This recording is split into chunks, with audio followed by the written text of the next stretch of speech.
V automobilovej histórii nie je veľa príkladov, keď si jedno jediné auto vytvorilo svoju vlastnú kategóriu. Volkswagen Golf to však dokázal, vytvoril tzv. Golf kategóriu, do ktorej dodnes najväčšie automobilky hádžu svoje najväčšie SA, aby súperili, hádajte s kým, s Volkswagen Golfom. A dnes si pozrieme nádhernú prvú generáciu, ktorý vlastní Peťo, a uvidíme, aké je to žiť s touto legendou. Ty máš tú úplne prvú generáciu naozaj v nádhernom stave. Povedz mi, čím si ťa Golf získal, alebo prečo sa rozhodol práve pre Golfa?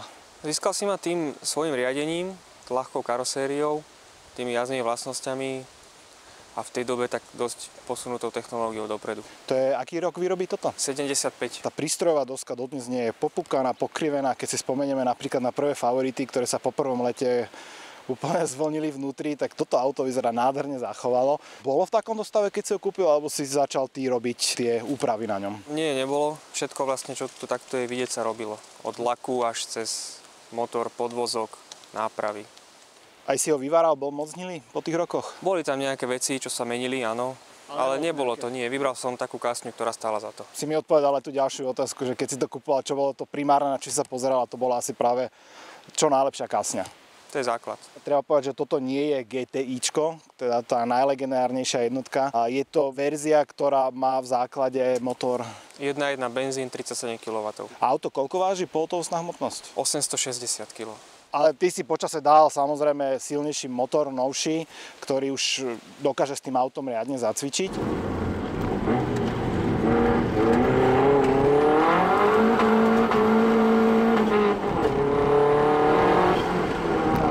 Na čo si sa primárne zameriaval, keď si upravoval toto auto? Je tvoj cieľ z toho robiť nejakú okruhovú mašinu, alebo skôr tak na pohľad? Nie.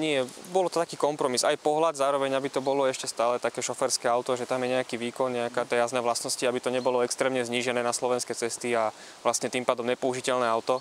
Chcel som, aby sa s tým niekde dalo dojsť 100 km na zraz, vychutnať si tú jazdu ako tak. A keď sme natáčali tie prvé zábery, tak už som videl, že to auto je dosť pribité k zemi, reaguje na tie slovenské cesty svojím spôsobom. A druhýkrát som sa pousmial, keď si kľúčkoval medzi tými jamami a hľadal tú ideálnu stopu, ale tú slovenskú ideálnu stopu, to znamená netrafiť jamu.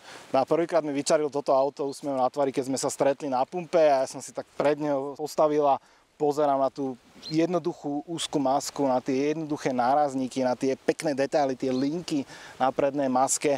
A veľmi sa mi páči aj tie detaily, napríklad to rádio, ktoré síce nie je pôvodné, ale veľmi tam pasuje. Aj z čoho to rádio?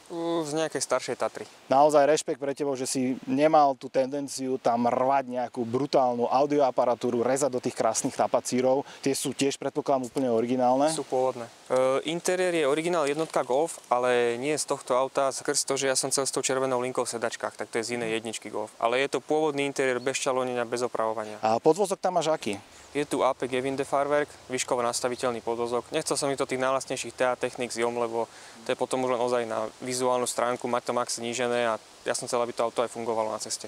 Tie kolesá BBS úplne nádherné sa k tomu hodia. Prečo si vybral tieto paučinové? Kvôli tomu, že to je klasika, že sa to na to auto hodí a mne sa to strašne páči.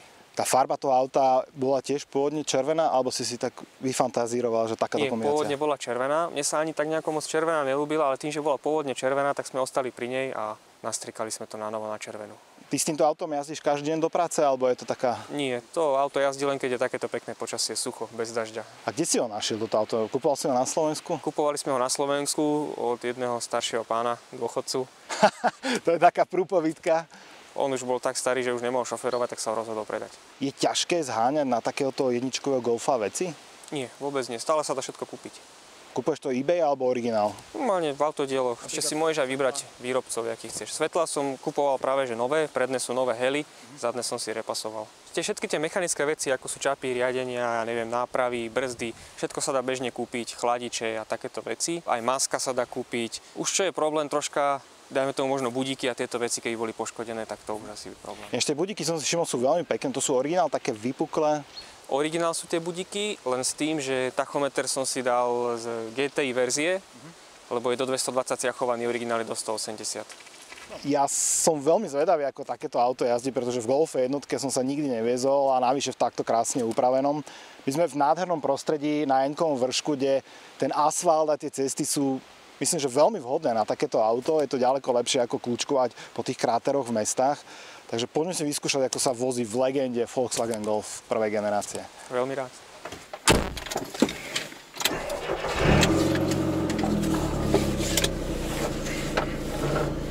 Tie pásy sú dobré.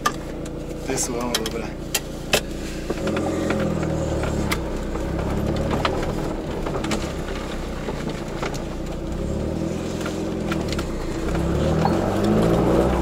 A napriek tomu, že to auto je rok výroby začiatkom 70. rokov, tá prístrojovka pôsobí síce veľmi jednoducho, ale tie materiály vôbec nepôsobia nejak odpudivo. Určite lepšie ako spomínaný Favorit alebo podobné auta, keď tie stĺpiky a hrúbka dverí asi nevyvolávajú taký pocit bezpečia vo mne.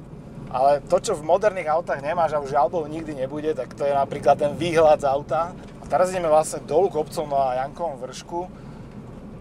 S brzdami, čo si robil, mi povedz, lebo toto je asi dosť náročné na brzdy práve táto cesta. Brzdy sú tu Golf 1 GTI, vzadu bubny rovnaké ako u všetkých verzií, vpredu väčšie vetrané kotúče a originál platničky. Kotúče sme dali Brembo Max, vrážkované. Aj na ten výkon a na takéto bežné používanie to stačí.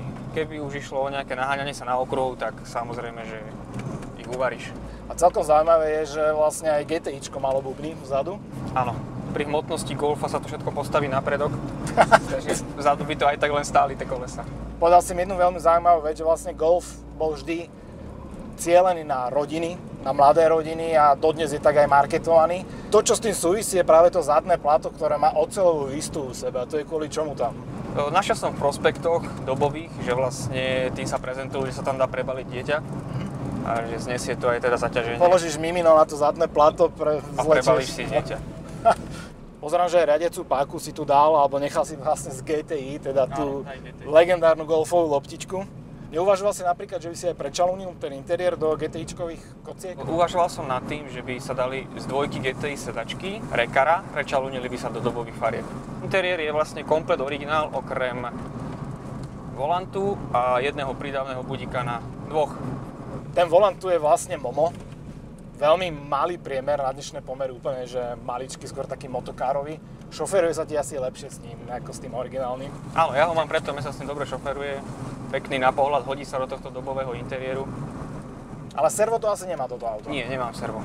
Ty tu vlastne okrem toho rádia máš reálne zapnutú hudbu, alebo je to len, aby si nemal dieru v prístrojovke? Aby nebola diera zaplnenie.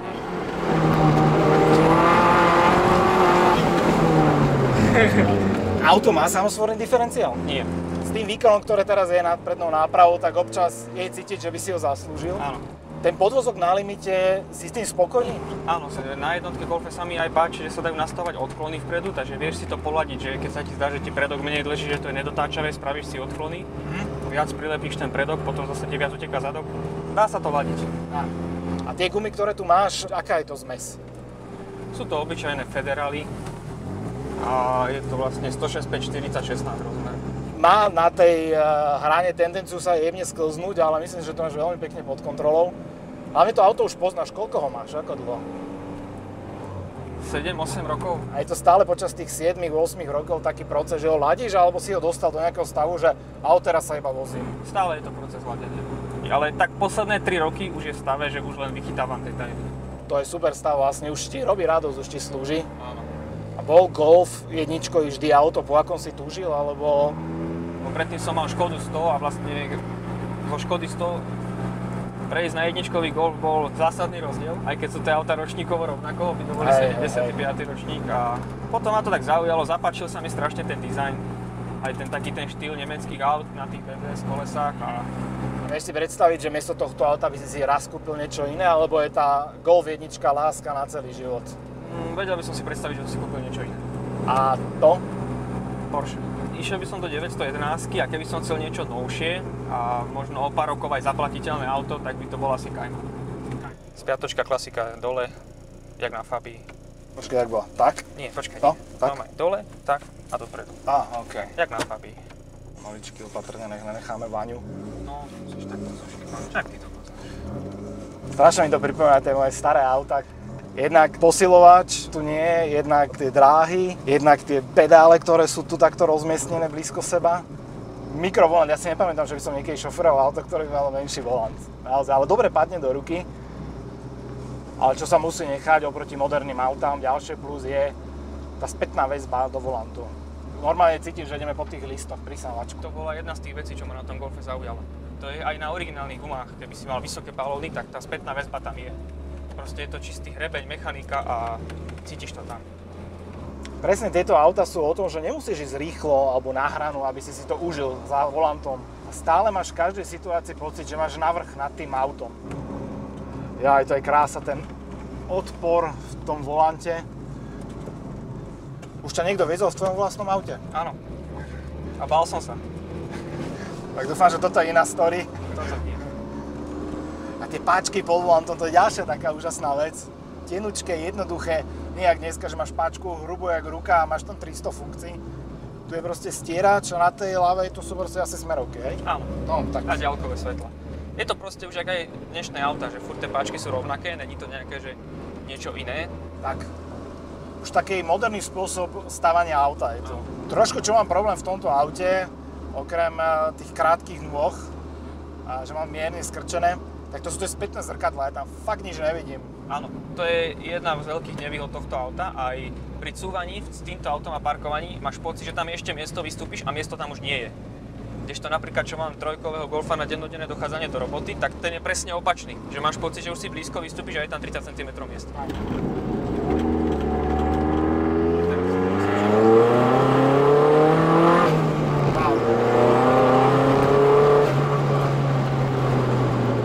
Toto je naozaj čistá radosť. Keď sa usmievaš, že to auto len vidíš odstavené a potom druhýkrát sa usmievaš, keď ho šoferuješ. To je naozaj jednu jedinú obavu z tohto auta mám a to je tá bezpečnosť. Sice chodí krásne, zatáča krásne, ale búrať by som v ňom určite nechcel. A preto mám taký obrovský rešpekt pred týmto autom.